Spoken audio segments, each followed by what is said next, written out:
Čo je v tej fľaši? Voda. Páne, to je červené víno. Ó, Bože. Ježiš to urobil znova. Marek, náš syn si na výlet zbalil 15 pív. Povedz mu niečo. Synu, zbláznil si sa? Ty ideš bezo mňa? No čo? Ty jeden podliak, spal si s mojou sestrou!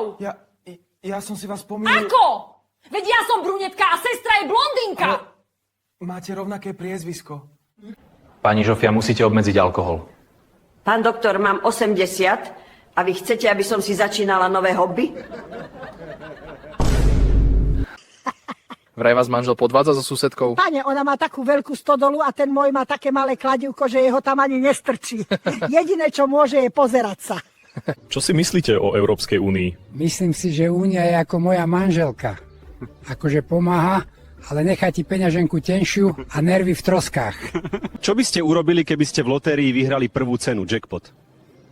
Urobil by som rekonštrukciu. A čo by ste prerábali? Nič, vymenil by som manželku za mladšiu.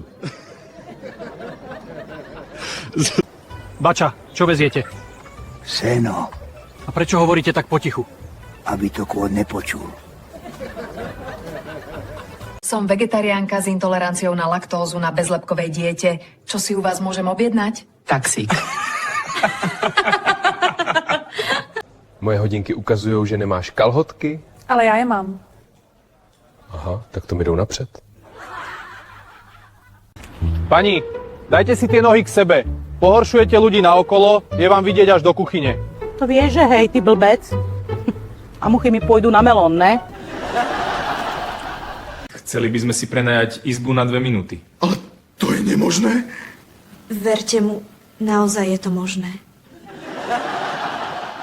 Keby ste mohli hovoriť s akýmkoľvek géniom 20. storočia, živým alebo mŕtvým, koho by ste si vybrali?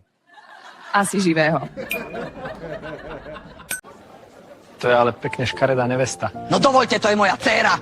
Prepáčte, nevedel som, že ste jej otec. No dovoľte, ja som jej matka. Koupil si ten chleba? Chleba, nákupy, to není chlapská práce.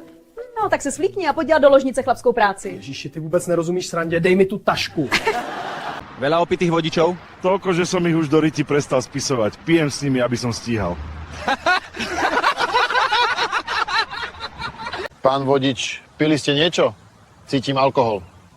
Pán Toto auto je tak zničené, že by som si bez alkoholu doň ani nesadol.